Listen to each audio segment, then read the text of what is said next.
ಆತ್ಮೀಯ ವಿದ್ಯಾರ್ಥಿಗಳೇ, ದ್ವಿತೀಯ PUC ಸಮಾಜಶಾಸ್ತ್ರ ತರಗತಿಗೆ ಸ್ವಾಗತ.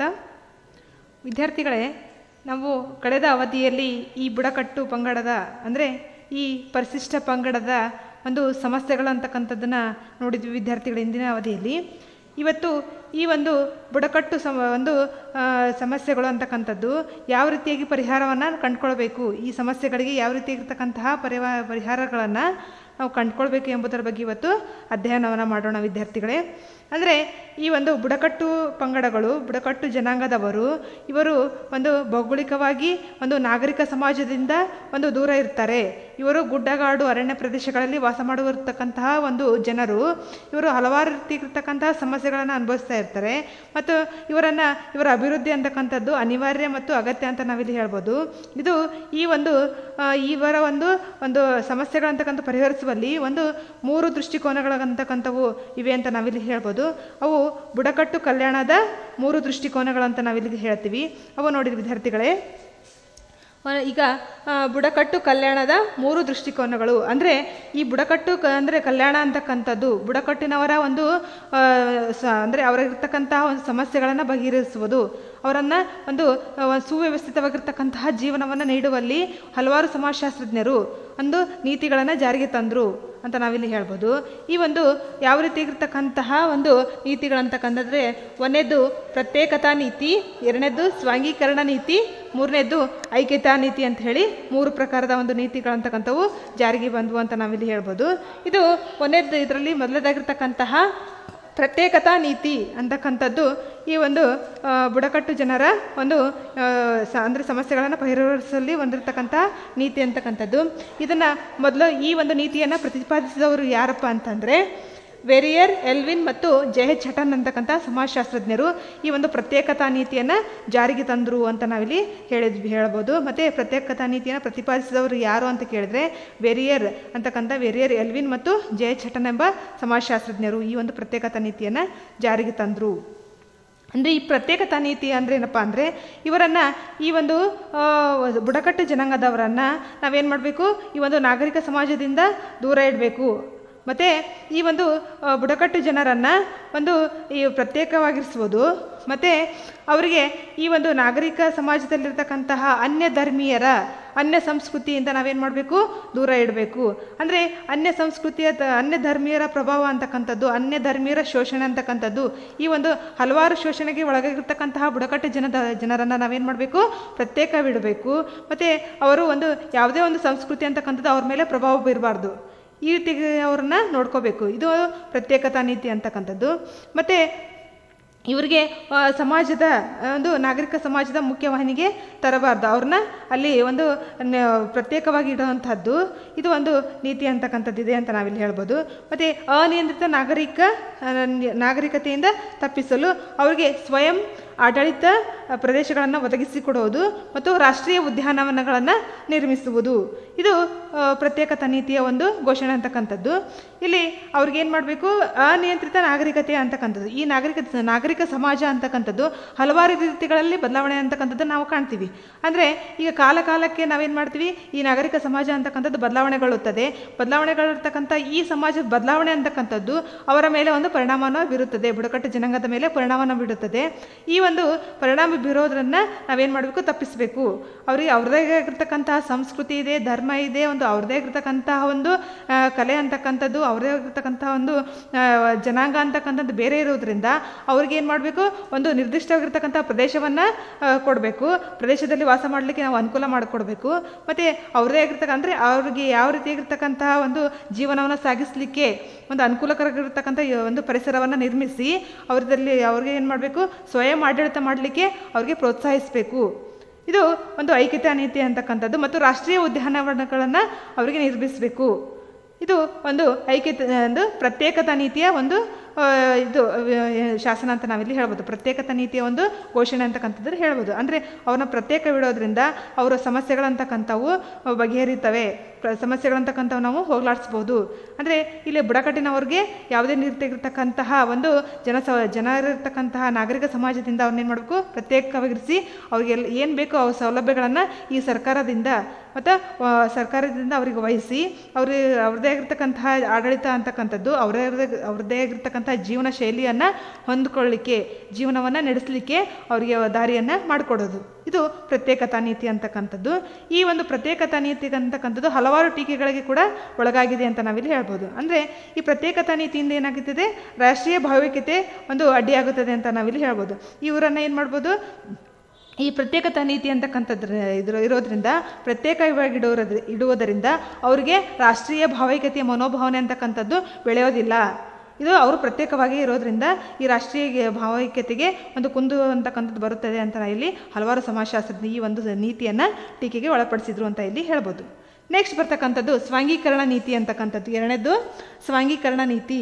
ಟಕ್ಕರ್ ಬಾಪಾ ಮತ್ತು GS ಗುರೆ ಅಂತಕ್ಕಂಥ ಸಮಾಜಶಾಸ್ತ್ರಜ್ಞರು ಈ ನೀತಿಯನ್ನು ಪ್ರತಿಪಾದಿಸಿದರು. ಒಂದು ಅಂಕದ ಪ್ರಶ್ನೆಗೆ ಬರ್ತಾವೆ ವಿದ್ಯಾರ್ಥಿಗಳೇ. ಸ್ವಾಂಗೀಕರಣ ನೀತಿಯನ್ನು ಪ್ರತಿಪಾದಿಸಿದವರು ಯಾರು ಅಂತಂದರೆ ಟಕ್ಕರ್ ಬಾಪಾ ಮತ್ತು GS ಗುರೆ ಅಂತಕ್ಕಂಥದ್ದು. ಈ ನೀತಿ ಅಂತಕ್ಕಂಥದ್ದು ಸಮಾಜದಲ್ಲಿರ್ತಕ್ಕಂತಹ ಈ ನಾಗರಿಕ ಸಮಾಜದೊಂದಿಗೆ ಈ ಒಂದು ಜನಾಂಗದವ್ರನ್ನ ಏನು ಮಾಡಬೇಕು, ಜನಾಂಗ ಅಂದರೆ ಸಮಾಜದೊಂದಿಗೆ ಕೂಡಿಸ್ಬೇಕು, ಅಂದರೆ ಸ್ವಾಂಗೀಕರಣ ಮಾಡಬೇಕು.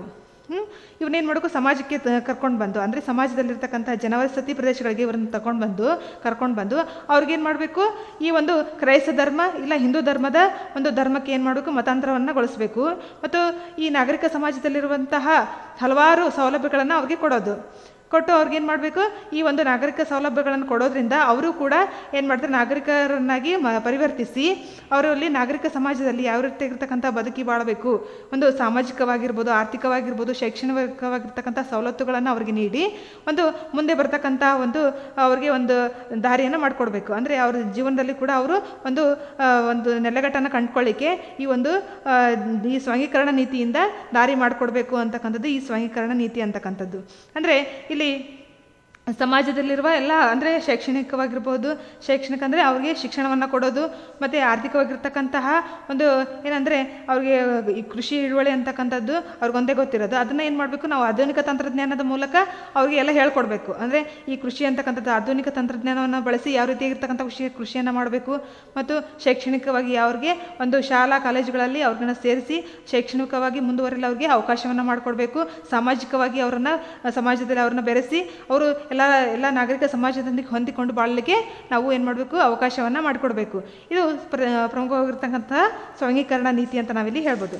ಈಗ ಇದು ಏನಾಗುತ್ತೆ ಅಂದರೆ, ಈ ನಾಗರಿಕ ಸಮಾಜದಿಂದ ಹೊಂದ್ಕೊಳ್ಳೋದ್ರಿಂದ ಅವರ ಅವಶ್ಯಕತೆಗಳಂತ ಪೂರೈಸಕೊಂಡಂತಾಗುತ್ತೆ. ಯಾವುದೇ ಸಮಸ್ಯೆಗಳಂತಕ್ಕಂಥದ್ದು ಇಲ್ಲಿ ಕಂಡು ಬರೋದಿಲ್ಲ. ಹೀಗೆ ಈ ಒಂದು ಸಮಸ್ಯೆಗಳಂತಕ್ಕಂಥವು ಪರಿಹಾರಗೊಳ್ಳಲಿಕ್ಕೆ ಈ ಒಂದು ಸ್ವಾಂಗೀಕರಣ ನೀತಿ ಅಂತಕ್ಕಂಥದ್ದು ಒಂದು ಅವಕಾಶ ಮಾಡಿಕೊಡುತ್ತೆ. ಒಂದು ಒಳ್ಳೆಯ ಅವಕಾಶ ಅಂತ ಕೂಡ ಇಲ್ಲಿ ಹೇಳ್ಬೋದು. ಇದು ಒಂದು ಸ್ವಾಂಗೀಕರಣ ನೀತಿ ಅಂತ ನಾವಿಲ್ಲಿ ಹೇಳ್ತೀವಿ. ಆದರೆ ಈ ಸ್ವಾಂಗೀಕರಣ ನೀತಿಯಿಂದ ಇದು ಕೂಡ ಹಲವಾರು ಟೀಕೆಗಳಿಗೆ ಒಳಗಾಗಿದೆ ಅಂತ ನಾವಿಲ್ಲಿ ಹೇಳ್ಬೋದು. ಈ ಸ್ವಾಂಗೀಕರಣ ನೀತಿಯಿಂದ ಏನಾಗುತ್ತೆ, ಅವರ ಮೂಲ ಸಂಸ್ಕೃತಿಯನ್ನು ಅವರು ಮರ್ತು ಬಿಡ್ತಾರೆ. ಅವರ ಮೂಲ ಸಂಸ್ಕೃತಿ ಅಂತಕ್ಕಂಥದ್ದು ಮರೆಯಾಗುತ್ತೆ. ಇದು ಈ ರೀತಿಯಾಗಿರ್ತಕ್ಕಂಥ ಟೀಕೆಗೆ ಒಳಗಾಗಿದೆ ವಿದ್ಯಾರ್ಥಿಗಳೇ. ಈಗ ನೆಕ್ಸ್ಟ್ ಬರ್ತಕ್ಕಂಥದ್ದು ಐಕ್ಯತಾ ನೀತಿ ಅಂತಕ್ಕಂಥದ್ದು. ಇಲ್ಲಿ ಐಕ್ಯತಾ ನೀತಿ ಅಂತಕ್ಕಂಥದ್ದು ಇದನ್ನು ಜವಾಹರ್ಲಾಲ್ ನೆಹರು ಮತ್ತು MN ಶ್ರೀನಿವಾಸ್ ಮತ್ತು DN ಮಜುಮ್ದಾರ್ ಅಂತಕ್ಕಂಥ ಈ ಸಮಾಜಶಾಸ್ತ್ರಜ್ಞರು ವ್ಯಕ್ತಪಡಿಸಿದ್ದಾರೆ, ಈ ನೀತಿಯನ್ನು ಪ್ರತಿಪಾದಿಸಿದ್ದಾರೆ ಅಂತ ನಾವಿಲ್ಲಿ ಹೇಳ್ಬೋದು. ಇದು ಐಕ್ಯತಾ ನೀತಿ ಅಂತಕ್ಕಂಥದ್ದು. DN ಮಜುಮ್ದಾರ್ ಮತ್ತು MN ಶ್ರೀನಿವಾಸ್ ಮತ್ತು ಜವಾಹರ್ಲಾಲ್ ನೆಹರು ಅಂತಕ್ಕಂಥವರು ಈ ನೀತಿಯನ್ನು ಪ್ರತಿಪಾದಿಸಿದರು. ಈ ನೀತಿ ಅಂತಕ್ಕಂಥದ್ದು ಇವರು ಈ ನೀತಿ ಏನು ಹೇಳುತ್ತೆಪ್ಪ ಅಂತಂದರೆ, ಈ ಒಂದು ಬುಡಕಟ್ಟು ಜನರನ್ನು ಏನು ಮಾಡಬೇಕು, ಅವರ ಸಂಸ್ಕೃತಿಯನ್ನು ಕೂಡ ಪ್ರೋತ್ಸಾಹಿಸಬೇಕು ಮತ್ತು ನಾಗರಿಕ ಸೌಲಭ್ಯಗಳನ್ನು ಅವ್ರಿಗೂ ಕೊಡಬೇಕು. ಅಂದರೆ ಎರಡು ಮಿಶ್ರವಾಗಿರ್ತಕ್ಕಂತಹ ಒಂದು ನೀತಿ ಅಂತಕ್ಕಂಥದ್ದು. ಅಂದರೆ ಇಲ್ಲಿ ಅವರಿಗೆ ಯಾವ ಸೌಲಭ್ಯಗಳು ಬೇಕು, ಈಗ ನಾಗರಿಕ ಸಮಾಜದಲ್ಲಿರ್ತಕ್ಕಂತಹ ಹಲವಾರು ಸೌಲಭ್ಯಗಳು, ಈಗ ಶಿಕ್ಷಣ ಆರ್ಥಿಕವಾಗಿ, ಸಾಮಾಜಿಕವಾಗಿ ಮತ್ತು ಧಾರ್ಮಿಕವಾಗಿರ್ತಕ್ಕಂತಹ ಸವಲತ್ತುಗಳನ್ನು ನೀಡಬೇಕು ಮತ್ತು ಅವರ ಅನುಕೂಲಕ್ಕೆ ತಕ್ಕಂತೆ ಯಾವ ರೀತಿಯಾಗಿರ್ತಕ್ಕಂಥ ಸಮಸ್ಯೆಗಳನ್ನು ಪರಿಹರಿಸಬೇಕು, ಅವುಗಳನ್ನು ಪರಿಹಾರವನ್ನು ಕಂಡುಕೊಳ್ಬೇಕು. ಮತ್ತು ಮೂಲ ಸಂಸ್ಕೃತಿ ಆಗಿರ್ತಕ್ಕಂಥ ಅವ್ರದ್ದೇ ಆಗಿರ್ತಕ್ಕಂಥ ಮೂಲ ಸಂಸ್ಕೃತಿ ಅಂತಕ್ಕಂಥದ್ದು ಸಾಹಿತ್ಯ ಆಗಿರ್ಬೋದು, ಸಂಗೀತ ಆಗಿರ್ಬೋದು, ಕಲೆ ಆಗಿರ್ಬೋದು, ಮತ್ತು ಅವರ ಧರ್ಮ ಅಂತಕ್ಕಂಥದ್ದಾಗಿರ್ಬೋದು, ಅವ್ರ ಭಾಷೆ ಆಗಿರ್ಬೋದು, ಅವುಗಳನ್ನೆಲ್ಲ ಏನು ಮಾಡಬೇಕು, ಪ್ರೋತ್ಸಾಹಿಸಬೇಕು. ಇದು ಐಕ್ಯತಾ ನೀತಿ ಅಂತಕ್ಕಂಥದ್ದು ಹೀಗೆ ಹೇಳುತ್ತದೆ ಅಂತ ನಾವಿಲ್ಲಿ ಹೇಳ್ಬೋದು. ಇದರಿಂದ ಅವರು ಕೂಡ ಮುಖ್ಯ ಸಮಾಜದ ಮುಖ್ಯವಾಹಿನಿಗೆ ತಂದು ಅವರನ್ನು ಗುರುತಿಸಬೇಕು. ಸಮಾಜದಲ್ಲಿ ಇವರನ್ನು ಗುರುತಿಸಿ ಅವರಿಗೆ ಕೂಡ ಒಂದು ಪ್ರೋತ್ಸಾಹವನ್ನು ನೀಡೋದು ಈ ನೀತಿಯ ಒಂದು ಗುರಿಯಾಗಿದೆ ಅಂತ ನಾವಿಲ್ಲಿ ಹೇಳ್ಬೋದು. ಈಗ ಇಲ್ಲಿರ್ತಕ್ಕಂಥ ಮತ್ತೆ ಏನು ಮಾಡಬೇಕು, ಅವರಿಗೆ ಆಧುನಿಕ ಸೌಲಭ್ಯಗಳಂತಕ್ಕಂಥವು ನಾವು ಏನು ಮಾಡ್ತೀವಿ, ಈ ಸಮಾಜದಲ್ಲಿರ್ತಕ್ಕಂತಹ ಒಂದು ನಾಗರಿಕ ಸಮಾಜದಲ್ಲಿರುವಂತಹ ಹಲವಾರು ಸೌಲಭ್ಯಗಳಂತಕ್ಕಂಥವನ್ನ ಅವರಿಗೆ ಒದಗಿಸ್ಕೊಟ್ಟು ಒಂದು ಈ ಸಮಾಜದಲ್ಲಿ ಅವ್ರನ್ನ ಬೆರೆಸಿ ಮತ್ತು ಅವ್ರಿಗೆ ಯಾವ ರೀತಿ ಇರ್ತಕ್ಕಂತಹ ಒಂದು ಅವಶ್ಯವಾಗಿರ್ತಕ್ಕಂತಹ ಶಿಕ್ಷಣ ಆಗಿರ್ಬೋದು ಮತ್ತು ಆರ್ಥಿಕತೆ ಆಗಿರ್ತಕ್ಕಂತಹ ಎಲ್ಲ ಈ ಒಂದು ಅನುಕೂಲಗಳನ್ನು ಒದಗಿಸಿ ಅವ್ರನ್ನೇನು ಮಾಡಬೇಕು, ಒಂದು ಸರಾಗವಾಗಿ ಒಂದು ಸದೃಢವಾಗಿರ್ತಕ್ಕಂತಹ ಜೀವನವನ್ನು ನಡೆಸಲಿಕ್ಕೆ ಒಂದು ಕಾರಣವನ್ನು ಅಂದರೆ ನಿರ್ದಿಷ್ಟವಾಗಿರ್ತಕ್ಕಂತಹ ಜೀವನವನ್ನು ಸಾಗಿಸಲಿಕ್ಕೆ ಅವ್ರಿಗೇನು ಮಾಡಬೇಕು, ಒಂದು ಪ್ರೋತ್ಸಾಹವನ್ನು ಕೊಡಬೇಕು ಅಂತ ಹೇಳಿ ಹೇಳ್ಬೋದು. ಇದು ಒಂದು ಐಕ್ಯತಾ ನೀತಿ ಅಂತಕ್ಕಂಥದ್ದು ಇದು ಈ ರೀತಿಯಾಗಿದೆ ಅಂತ ನಾವಿಲ್ಲಿ ಹೇಳ್ಬೋದು. ಇವು ಪ್ರಮುಖವಾಗಿ 5 ಅಂಕದ ಪ್ರಶ್ನೆಗೆ ಬರ್ತಕ್ಕಂತಹ ಒಂದು ಪ್ರಶ್ನೆ ವಿದ್ಯಾರ್ಥಿಗಳೇ.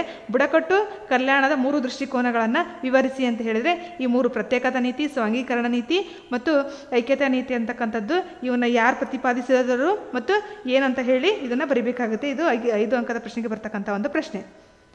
ಇದು ಈಗ ಹಿಂಗಿದೆ ಅಂತ ನಾವಿಲ್ಲಿ ಹೇಳ್ಬೋದು. ನೆಕ್ಸ್ಟ್ ಬರ್ತಕ್ಕಂಥದ್ದು ಬುಡಕಟ್ಟು ಪಂಚಶೀಲ ಅಂತಕ್ಕಂಥದ್ದು. ಇಲ್ಲಿ ನೋಡಿ, ಬುಡಕಟ್ಟು ಪಂಚಶೀಲ, ಟ್ರೈಬಲ್ ಒಂದು ಪಂಚಶೀಲ ಅಂತಕ್ಕಂಥದ್ದು. ಇಲ್ಲಿ ಈ ಟ್ರೈಬಲ್ ಪಂಚಶೀಲ ಅಂತಕ್ಕಂಥದ್ದು ಇದು ಏನಂದರೆ ಈ ಒಂದು ಬುಡಕಟ್ಟು ಜನರ ಒಂದು ಪರಿಶಿಷ್ಟ ಪಂಗಡದವರ ಒಂದು ಅಭಿವೃದ್ಧಿಗೆ ಒಂದು 5 ತತ್ವಗಳಂತಕ್ಕಂಥವು ಜಾರಿಗೆ ಬಂದವು. ಇದು ಅವರ ಒಂದು ಅಭಿವೃದ್ಧಿ ಏಳಿಗೆ ಅಂತಕ್ಕಂಥದ್ದು ಸಾಧಿಸಲಿಕ್ಕೆ ಈ ಒಂದು ಸಮಾಜಶಾಸ್ತ್ರಜ್ಞರು ಅಂತಕ್ಕಂಥದ್ದು ಒಂದು ಪಂಚಶೀಲ ತತ್ವಗಳು ಅಂತಕ್ಕಂತ ಹೇಳಿ ಒಂದು ಜಾರಿಗೆ ತಂದರು. ಅವುಗಳನ್ನು ಈಗ ನೋಡೋಣ ವಿದ್ಯಾರ್ಥಿಗಳೇ. ಇಲ್ಲಿ ನೋಡಿ, ಜವಾಹರ್ಲಾಲ್ ಈ ಒಂದು ಬುಡಕಟ್ಟು ಪಂಚಶೀಲ ಅಂತಕ್ಕಂಥದ್ದು ಜವಾಹರ್ಲಾಲ್ ನೆಹರು ಅವರು ವೇರಿಯರ್ ಎಲ್ವಿನ್ ಅಂತಕ್ಕಂತಹ ಸಮಾಜಶಾಸ್ತ್ರಜ್ಞರಿವರು ದಿ ಫಿಲಾಸಫಿ ಆಫ್ ನೇಫಾ ಎಂಬ ಗ್ರಂಥ ಅಂತಕ್ಕಂಥದ್ದು ಇದು ಈ ಕೃತಿಗೆ ಬರೆದಿರುವ ಮುನ್ನುಡಿಯಲ್ಲಿ ಐಕ್ಯತೆಯ 5 ಮೂಲ ತತ್ವಗಳನ್ನು ಸೂಚಿಸಿದರು. ಅಂದರೆ ಇಲ್ಲಿ ಸೂಚಿಸಿದರು ಆ 5 ನಿಯಮಗಳನ್ನು ಬುಡಕಟ್ಟು ಪಂಚಶೀಲ ಅಂತ ಹೇಳಿ ಕರೀತಾರೆ. ಇದು 1 ಅಂಕದ ಪ್ರಶ್ನೆಗೆ ಬರುವಂತಹ ಒಂದು ಪ್ರಶ್ನೆ ವಿದ್ಯಾರ್ಥಿಗಳೇ. ಇಲ್ಲಿ ಏನಂದರೆ ಒಂದು ಜವಾಹರ್ಲಾಲ್ ನೆಹರು ಅವರು ಏನು ಮಾಡಿದರು, ವೇರಿಯರ್ ಎಲ್ವಿನ್ ಅಂತಕ್ಕಂತಹ ಒಬ್ಬ ಸಮಾಜಶಾಸ್ತ್ರಜ್ಞರ ಒಂದು ಗ್ರಂಥ ಅಂತಕ್ಕಂಥದ್ದು ದಿ ಫಿಲಾಸಫಿ ಆಫ್ ನೇಫಾ ಎಂಬ ಕೃತಿಗೆ ಬರೆದಿರುವ ಮುನ್ನುಡಿಯಲ್ಲಿ ಅವರು ಬರ್ತಿರ್ತಕ್ಕಂಥ ಮುನ್ನುಡಿಯಲ್ಲಿ ಐಕ್ಯತೆಯ 5 ಮೂಲ ತತ್ವಗಳನ್ನು ಸೂಚಿಸಿದರಲ್ಲ 5 ತತ್ವಗಳನ್ನು ಸೂಚಿಸಿದರು. ಆ 5 ಮೂಲ ತತ್ವಗಳು, ಆ ನಿಯಮಗಳನ್ನು, ಆ 5 ನಿಯಮಗಳನ್ನು ನಾವು ಬುಡಕಟ್ಟು ಪಂಚಶೀಲ ಅಂತ ಹೇಳಿ ಕರಿತೀವಿ ಅಂಥೇಳಿ ಇದು ಈ ರೀತಿಯಾಗಿ ಹೇಳಿದ್ರು. ಅಂದರೆ 1 ಅಂಕದ ಪ್ರಶ್ನೆಗೆ ಬರ್ತಕ್ಕಂಥದ್ದು ಇದು ಅಂದರೆ ಪಂಚಶೀಲ ತತ್ವಗಳು ಅಂತಕ್ಕಂಥದ್ದು ಇದು ಪ್ರಮುಖವಾಗಿ 5 ಅಂಕದ ಒಂದು ಪ್ರಶ್ನೆಗೆ ಬರ್ತಕ್ಕಂಥ ಒಂದು ಪ್ರಶ್ನೆ ವಿದ್ಯಾರ್ಥಿಗಳೇ. ಈ ಒಂದು ಬುಡಕಟ್ಟು ಪಂಚಶೀಲ ಒಂದು ತತ್ವಗಳನ್ನು ವಿವರಿಸಿ ಅಂತ ಕೇಳಿದ್ರೆ 5 ಅಂಕಕ್ಕೆ ಬರ್ತಕ್ಕಂಥದ್ದು. 1ನೇದು ಇಲ್ಲಿ ನೋಡಿ, ಈ ಥರ ಬರೆದಿದೆ. 1ನೇದು ಅಂತಕ್ಕಂಥದ್ದು ಅವ್ರಿಗೆ ಅಂದರೆ ಅವರ ಅಭಿವೃದ್ಧಿ ಆಗಲಿಕ್ಕೆ ನಾವೇನು ಮಾಡಬೇಕು, ಇವು ಒಂದು ಯಾವ ರೀತಿಯಾಗಿರ್ತಕ್ಕಂಥ ತತ್ವಗಳಂತಕ್ಕಂಥದ್ದಿವೆ ಅಂತ ನೋಡೋದಾದರೆ 1ನೇದು ಬುಡಕಟ್ಟು ಪಂಗಡಗಳು ತಮ್ಮದೇ ಆದ ಸಾಮರ್ಥ್ಯದಿಂದ ಅಭಿವೃದ್ಧಿ ಹೊಂದಲು ಅವಕಾಶ ನೀಡಬೇಕು ಮತ್ತು ಅವರ ಮೇಲೆ ಬಲವಂತವಾಗಿ ಏನನ್ನು ಹೇರಬಾರ್ದು. ಅವರ ಸಾಂಪ್ರದಾಯಿಕ ಕಲೆ ಮತ್ತು ಸಂಸ್ಕೃತಿಯನ್ನು ಎಲ್ಲ ವಿಧದಲ್ಲೂ ಏನು ಮಾಡಬೇಕು, ಪ್ರೋತ್ಸಾಹಿಸಬೇಕು. ಇದು 1ನೇ ತತ್ವ ಅಂತಕ್ಕಂಥದ್ದು. ಅಂದರೆ ಬುಡಕಟ್ಟು ಪಂಗಡಗಳು ತಮ್ಮದೇ ಆಗಿರ್ತಕ್ಕಂತಹ ಒಂದು ಸಾಮರ್ಥ್ಯದಿಂದ ಅಭಿವೃದ್ಧಿ ಹೊಂದಲು ಅವರತಕ್ಕಂಥ ಶಕ್ತಿ ಅಂತಕ್ಕಂಥ ಅವರ ಸಾಮರ್ಥ್ಯ ಬುದ್ಧಿಶಕ್ತಿಗೆ ಹೊಂದಿರತಕ್ಕಂತಹ ಒಂದು ಸಾಮರ್ಥ್ಯದಿಂದ ಅವ್ರೇನು ಮಾಡಬೇಕು, ಅಭಿವೃದ್ಧಿ ಹೊಂದಲು ಅವರಿಗೆ ಅವಕಾಶ ನೀಡಬೇಕು. ಮತ್ತು ಏನು ಮಾಡಬೇಕು, ಅವರ ಮೇಲೆ ಬಲವಂತವಾಗಿರ್ತಕ್ಕಂಥ ಯಾವುದೇ ನಿಯಮವನ್ನು ಏನನ್ನೇ ಹೇರಬಾರ್ದು. ಮತ್ತು ಅವರ ಸಂಪ್ರದಾಯ ಆಗಿರ್ತಕ್ಕಂಥ ಕಲೆ ಸಂಸ್ಕೃತಿ ಅಂತಕ್ಕಂಥದ್ದನ್ನು ನಾವು ಪ್ರೋತ್ಸಾಹಿಸಬೇಕು. ಇದರಿಂದ ಅವರ ಅಭಿವೃದ್ಧಿ ಅಂತಕ್ಕಂಥದ್ದು ಸಾಧ್ಯವಾಗುತ್ತದೆ ಅಂತ ನಾವಿಲ್ಲಿ ಹೇಳ್ಬೋದು. ಅಂದರೆ ಅವ್ರಿಗೆ ಯಾವುದೇ ಇರ್ತಕ್ಕಂತಹ ಒಂದು ನಿಯಮಗಳಾಗಲಿ ನಿರ್ಬಂಧಗಳಂತಕ್ಕಂಥವನ್ನ ಹೇರಬಾರ್ದು. ಮತ್ತು ಅವರ ಒಂದು ಸಂಸ್ಕೃತಿ ಅಂತಕ್ಕಂಥದ್ದು ಅವರ ಒಂದು ಸಾಮರ್ಥ್ಯ ಅಂತಕ್ಕಂಥದ್ದು ಅದರಿಂದ ಅವ್ರಿಗೆ ಮುಂದೆ ಆ ಒಂದು ನಡೀಲಿಕ್ಕೆ ಅವ್ರಿಗೆ ಏನು ಮಾಡಬೇಕು, ಅನುಕೂಲವನ್ನು ಮಾಡಿಕೊಡ್ಬೇಕು. ಅವ್ರ ಸಂಸ್ಕೃತಿ ಕಲೆಯನ್ನು ನಾವೇನು ಮಾಡಬೇಕು, ಪ್ರೋತ್ಸಾಹವನ್ನು ಮಾಡೋದ್ರಿಂದ ಅವರ ಒಂದು ಮುಂದಿನ ಜೀವನ ಅಂತಕ್ಕಂಥ ಸಾಗಲಿಕ್ಕೆ ಕಾರಣ ಆಗುತ್ತೆ ಅಂತ ಇಲ್ಲಿ ಹೇಳ್ಬೋದು. ಇದು ಮೊದಲೇ ಪಾಯಿಂಟ್ ವಿದ್ಯಾರ್ಥಿಗಳೇ. 2ನೇದ್ದು ಭೂಮಿ ಮತ್ತು ಅರಣ್ಯಗಳ ವಿಚಾರಗಳಲ್ಲಿ ಅರಣ್ಯ ವಿಚಾರಗಳಲ್ಲಿ ಬುಡಕಟ್ಟು ಹಕ್ಕುಗಳನ್ನು ಗೌರವಿಸಬೇಕು.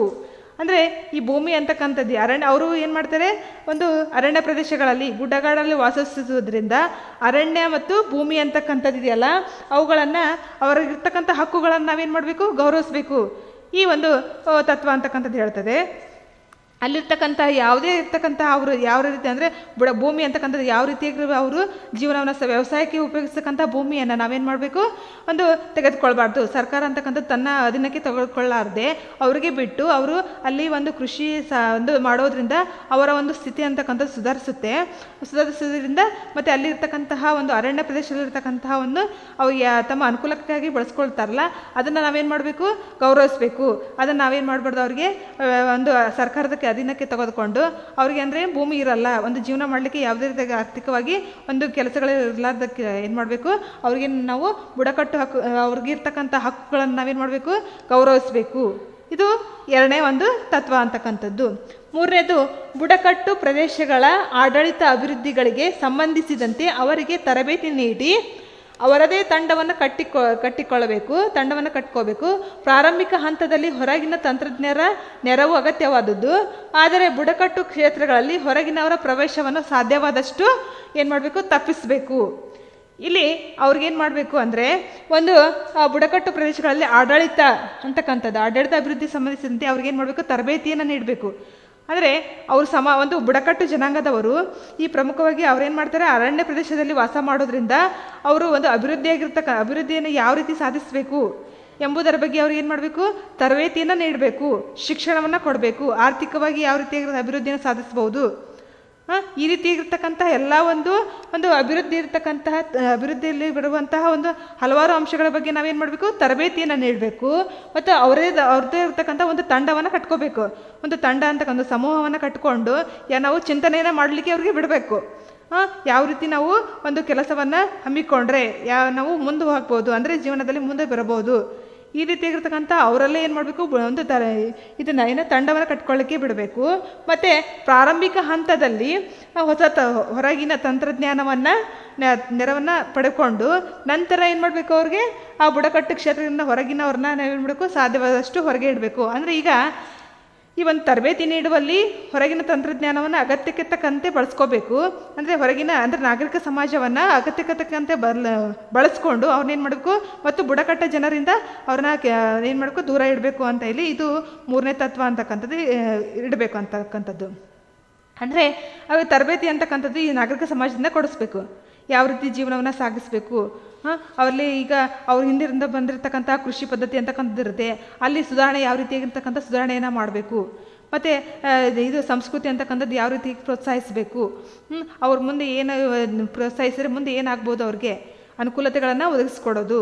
ಈ ರೀತಿ ಇರತಕ್ಕಂತಹ ಎಲ್ಲ ತರಬೇತಿಗಳನ್ನು ಶೈಕ್ಷಣಿಕವಾಗಿ ಅವ್ರ ತರಬೇತಿಯನ್ನು ನೀಡೋದು, ಒಂದು ವಿದ್ಯಾಭ್ಯಾಸ ಅಂತಕ್ಕಂಥ ಅವರಲ್ಲಿ ಕೊಡಿಸೋದು. ಅಂದರೆ ಅವ್ರಿಗಿರ್ತಕ್ಕಂಥ ಸ್ಥಳೀಯವಾಗಿರ್ತಕ್ಕಂಥ ಎಲ್ಲ ಅನುಕೂಲಗಳನ್ನು ಅವ್ರಿಗೆ ಕೊಡಬೇಕು.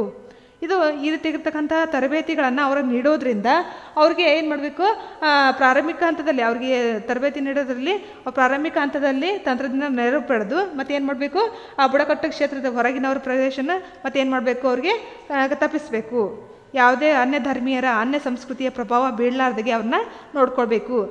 ಇದು ಪಂಚಶೀಲ ತತ್ವದ ಮೂರನೇ ತತ್ವ ಅಂತ ನಾವಿಲ್ಲಿ ಹೇಳ್ಬೋದು. ನೆಕ್ಸ್ಟ್ ಬರ್ತಕ್ಕಂಥದ್ದು ನಾಲ್ಕನೇದಿದು, ಬುಡಕಟ್ಟು ಪ್ರದೇಶಗಳಲ್ಲಿ ಏಕಕಾಲಕ್ಕೆ ಹಲವಾರು ಯೋಜನೆಗಳನ್ನು ಕೈಗೊಳ್ಳಬಾರ್ದು. ಅವರಿಗೆ ಪೂರಕವಾಗಿ ಕೆಲಸ ಮಾಡಬೇಕಲ್ಲದೆ ಅವರ ಸಾಮಾಜಿಕ ಮತ್ತು ಸಾಂಸ್ಕೃತಿಕ ಸಂಸ್ಥೆಗಳಿಗೆ ಪ್ರತಿಸ್ಪರ್ಧಿಯಾಗಿ ಕೆಲಸ ಮಾಡಬಾರ್ದು. ಅಂದರೆ ಇದು 4ನೇ ಪಾಯಿಂಟ್ ವಿದ್ಯಾರ್ಥಿಗಳೇ. ಇಲ್ಲಿ ಬುಡಕಟ್ಟು ಪ್ರದೇಶಗಳಲ್ಲಿ ಏಕಕಾಲಕ್ಕೆ ಹಲವಾರು ಯೋಜನೆಗಳನ್ನು ತರಬಾರ್ದು. ಅಂದರೆ ಈಗ ಸರ್ಕಾರ ಅಂತಕ್ಕಂಥದ್ದು ಹಲವಾರು ಯೋಜನೆಗಳನ್ನು ನಾಗರಿಕ ಸಮಾಜದಲ್ಲಿ ಯಾವ ರೀತಿ ಯೋಜನೆಗಳನ್ನು ತರುತ್ತದೆ. ಈಗ ಕಲ್ಯಾಣ ಕಾರ್ಯಕ್ರಮಗಳಾಗಿರ್ಬೋದು, ಈ ಆಹಾರ ಅಂತಕ್ಕಂಥದ್ದು ಯಾವುದೋ ಒಂದು ಆಹಾರ ಪದ್ಧತಿ ಇರತಕ್ಕಂಥ ಒಂದು ಹಲವಾರು ಕಾರ್ಯಕ್ರಮಗಳಂತಕ್ಕಂಥವು ಬರ್ತವೆ. ಮತ್ತು ಈ ಶಿಕ್ಷಣ ಪದ್ಧತಿಯಲ್ಲಿ ಹಲವಾರು ಕಾರ್ಯಕ್ರಮಗಳು ಬರ್ತವೆ. ಇವುಗಳನ್ನು ಏನು ಮಾಡಬಾರ್ದು, ಒಂದೇ ಕಾಲಕ್ಕೆ ತರಬಾರ್ದು. ಯಾಕಂದರೆ ಅಲ್ಲಿರ್ತಕ್ಕಂಥ ಜನರು ಅನಕ್ಷರಸ್ಥರು. ಅಂದರೆ ಯಾವ ರೀತಿಯಾಗಿರ್ತಾರೆ ಅನಕ್ಷರಸ್ಥರು ಏನು ಮಾಡಬೇಕು, ಹಂತ ಹಂತವಾಗಿ ಅವ್ರನ್ನ ಶಿಕ್ಷಣ ಅಂತಕ್ಕಂಥದ್ದು ಕೊಡಬೇಕು. ಅವರಿಗೆ ಸ್ವಾವಲಂಬನೆ ಬದುಕನ್ನು ಮಾಡಲಿಕ್ಕೆ ಕಲಿಸ್ಕೊಡ್ಬೇಕು. ಈ ಥರ ಯೋಜನೆಗಳನ್ನ ಏನು ಮಾಡಬೇಕು, ಹಂತ ಹಂತವಾಗಿ ತರಬೇಕು ವಿನಃ ಒಮ್ಮೆಲೆ ಯೋಜನೆಗಳಂತಕ್ಕಂಥವನ್ನ ಜಾರಿಗೆ ತರಬಾರ್ದು. ಮತ್ತು ಅವರಿಗೆ ಪೂರಕವಾಗಿ ಕೆಲಸ ಮಾಡಬೇಕು. ಅಂದರೆ ಈ ಸರ್ಕಾರದಂಥ ಅಧಿಕಾರಿಗಳು ಏನು ಮಾಡಬೇಕು, ಅವ್ರಿಗೆ ಪೂರಕವಾಗಿರ್ತಕ್ಕಂತಹ ಅಂದರೆ ಅವ್ರಿಗೆ ಯಾವ ರೀತಿಯಾಗಿರ್ತಕ್ಕಂಥ ಅವಶ್ಯಕತೆಗಳಿವೆ ಅವುಗಳನ್ನು ನಾವೇನು ಬೇಕು, ಅವ್ರಿಗೆ ಪೂರಕವಾಗಿರ್ತಕ್ಕಂತಹ ಒಂದು ಕೆಲಸಗಳನ್ನು ಮಾಡಬೇಕು. ಅವರಿಗೆ ಸಾಮಾಜಿಕ ಮತ್ತು ಸಾಂಸ್ಕೃತಿಕ ಸಂಸ್ಥೆಗಳಿಗೆ ಅವರ ಅಂದರೆ ಸಾಮಾಜಿಕವಾಗಿರ್ಬೋದು ಅಥವಾ ಸಂಸ್ಕೃತಿ ಅಂತಕ್ಕಂಥದ್ದು ಇದೆಯಲ್ಲ, ಅವುಗಳಿಗೆ ಏನು ಮಾಡಬೇಕು, ಪ್ರತಿಸ್ಪರ್ಧಿಯಾಗಿ ಕೆಲಸ ಮಾಡಬಾರ್ದು. ಅಂದರೆ ಅವರ ಸಂಸ್ಕೃತಿಯನ್ನು, ಅವರ ಸಂಸ್ಕೃತಿ ಮತ್ತು ಸಂಸ್ಕೃತಿ ಮತ್ತು ಇನ್ನೊಂದು ಸಾಮಾಜಿಕ ಒಂದು ಧಾರ್ಮಿಕ ಆಗಿರ್ಬೋದು, ಸಾಮಾಜಿಕವಾಗಿರ್ತಕ್ಕಂತಹ ಹಲವಾರು ವಿಧಾನಗಳನ್ನು ಅವ್ರು ಏನು ಮಾಡಬೇಕು, ಒಂದು ಪ್ರೋತ್ಸಾಹ ನೀಡುವುದರ ಮೂಲಕ ಅವರನ್ನು ಒಂದು ಸಮಾಜದಲ್ಲಿ ಒಂದು ಅವ್ರ ಏಳಿಗೆ ಅಂತಕ್ಕಂಥದ್ದು ನಾವು ಕಾಣಬೇಕೇ ವಿನಃ ಅವ್ರಿಗೇನು ಮಾಡಬಾರ್ದು, ಪ್ರತಿಸ್ಪರ್ಧಿಯಾಗಿ ನಾವು ಕೆಲಸವನ್ನು ಮಾಡಬಾರ್ದು. ಇದು ಪ್ರಮುಖವಾಗಿರ್ತಕ್ಕಂಥ 4ನೇ ತತ್ವ ಅಂತಕ್ಕಂಥದ್ದು. ನೆಕ್ಸ್ಟ್ ಬರ್ತಕ್ಕಂಥದ್ದು 5ನೇ ತತ್ವ, ಬುಡಕಟ್ಟುಗಳ ಕಲ್ಯಾಣ ಸಾಧನೆಯನ್ನು ಅವರ ವ್ಯಕ್ತಿತ್ವದ ಪ್ರಗತಿಯ ಮೂಲಕ ಗುರುತಿಸಬೇಕೇ ವಿನಃ ಅವರಿಗಾಗಿ ಖರ್ಚು ಮಾಡಿದ ಹಣದಿಂದ ಅಲ್ಲ. ಅಂದರೆ ಈಗ ನಾವು ಈ ಬುಡಕಟ್ಟು ಜನಾಂಗದವರಿಗೆ ಹಲವಾರು ರೀತಿಯಾಗಿರ್ತಕ್ಕಂತಹ ಒಂದು ಯೋಜನೆಗಳನ್ನು ಹಾಕ್ಕೊತೀವಿ ಮತ್ತು ಅವ್ರಿಗೆ ಯಾವ ಅವಶ್ಯಕತೆಗಳನ್ನು ಏನು ಅವಶ್ಯಕತೆಯಾಗಿ ಬೇಕೋ ಅವ್ರುಗಳನ್ನು ನಾವು ಜಾರಿಗೆ ತರ್ತೀವಿ. ಈ ರೀತಿಯಾಗಿರ್ತಕ್ಕಂಥ ಹಲವಾರು ಸಮಸ್ಯೆಗಳನ್ನು ಪರಿಹರಿಸಲಿಕ್ಕೆ ಯೋಜನೆಗಳನ್ನು ಜಾರಿಗೆ ತಂದ್ರಿಂದ ಅಲ್ಲಿ ಹಣ ಅಂತಕ್ಕಂಥದ್ದು ಖರ್ಚಾಗುತ್ತೆ. ಆ ಹಣ ಅಂತಕ್ಕಂಥದ್ದು ಎಷ್ಟು ಖರ್ಚಾಯಿತು ಎಂಬುದರ ಮೂಲಕ ಈ ತರಬೇತಿಯನ್ನು ನೀಡಬೇಕಾಗುತ್ತೆ. ಅಲ್ಲಿ ಮಾಡಿದಂತಹ ಹಣವನ್ನು ಎಷ್ಟು ಖರ್ಚಾಯಿತು ಎಂಬುದರ ಬದಲಾಗಿ ಆ ತರಬೇತಿ ಅಂತಕ್ಕಂಥದ್ದು ನೀಡಿರ್ತೀವಲ್ಲ, ಎಷ್ಟು ತರಬೇತಿಯಿಂದ ಶ್ರಮ ಹಾಕೋದ್ರಿಂದ ಎಷ್ಟು ಫಲ ಅಂತಕ್ಕಂಥದ್ದು, ಎಷ್ಟು ಜನ ಒಂದು ಶಿಕ್ಷಣವಂತರಾದರು, ಈ ಒಂದು ಆರ್ಥಿಕತೆಯಲ್ಲಿ ಯಾವ ರೀತಿಯಾಗಿರ್ತಕ್ಕಂಥ ಮುಂದೆ ಬುಡಕಟ್ಟು ಜನರು ಯಾವ ರೀತಿಯಾಗಿರ್ತಕ್ಕಂಥದ್ದು ಮುಂದೆ ಬಂದರು ಎಂಬುದನ್ನು ಒಂದು ಅಭಿವೃದ್ಧಿಯನ್ನು ನೋಡೋದ್ರ ಮೂಲಕ ನಾವೇನು ಮಾಡಬೇಕು, ಅವರನ್ನು ಪ್ರೋತ್ಸಾಹಿಸಬೇಕು ವಿನಃ ಅವರಾಗಿಯಾಗಿ ಮಾಡಿದ ಖರ್ಚಿನಲ್ಲಿ ಏನು ಮಾಡಬಾರ್ದು, ಇಷ್ಟು ಹಣ ಖರ್ಚಾಯಿತು ಎಂಬುದರ ಬಗ್ಗೆ ನಾವು ಒಂದು ಖರ್ಚು ಮಾಡಿದ್ದೀವಿ ಅಂತ ನಾವಿಲ್ಲಿ ಹೇಳ್ಬಾರ್ದು. ಇದು ಒಂದು ಅವ್ರಿಗೆ ಅಂದರೆ ಯಾವ ರೀತಿಯಾಗಿರ್ತಕ್ಕಂಥ ಪ್ರಗತಿ ಅಂತಕ್ಕಂಥದ್ದು ಹೊಂದಿದ್ದಾರೆ ಎಂಬುದರ ಮೂಲಕ ನಾವು ಏನು ಮಾಡಬೇಕು, ಪ್ರಗತಿಯ ಮೂಲಕ ಅವರನ್ನು ಅಳಿಬೇಕು ವಿನಃ ಹಣದಿಂದ ಅಲ್ಲ. ಇದು ಪ್ರಮುಖವಾಗಿರ್ತಕ್ಕಂತಹ ಒಂದು 5ನೇ ತತ್ವ ಅಂತಕ್ಕಂಥದ್ದು. ಇವೆಲ್ಲ ಕೂಡ 5 ಅಂಕದ ಪ್ರಶ್ನೆಗೆ ಬರುವಂತಹ ಒಂದು ಪ್ರಶ್ನೆಗಳು ವಿದ್ಯಾರ್ಥಿಗಳೇ. ಈ ರೀತಿಯಾಗಿರ್ತಕ್ಕಂಥ ಈ ಎಲ್ಲ ಒಂದು ತತ್ವಗಳನ್ನು ಜಾರಿಗೆ ತರೋದ್ರ ಮೂಲಕ ಬುಡಕಟ್ಟು ಸಮಸ್ಯೆಗಳಂತಕ್ಕಂಥವು ಸಮಸ್ಯೆಗಳಂತ ಪರಿಹರಿಸುವಲ್ಲಿ ಯಶಸ್ವಿ ಆಗಬಹುದು ಅಂತ ಹೇಳಿ ಈ ಒಂದು ಸಮಾಜಶಾಸ್ತ್ರಜ್ಞರು ಹೇಳಿದ್ದಾರೆ ಅಂತಕ್ಕಂಥದ್ದು. ಇದು ಪಂಚಶೀಲ ತತ್ವ ಅಂತಕ್ಕಂಥದ್ದು, ಬುಡಕಟ್ಟು ಪಂಚಶೀಲ ತತ್ವ ಅಂತಕ್ಕಂಥದ್ದು ಈ ರೀತಿಯಾಗಿ ವಿದ್ಯಾರ್ಥಿಗಳೇ.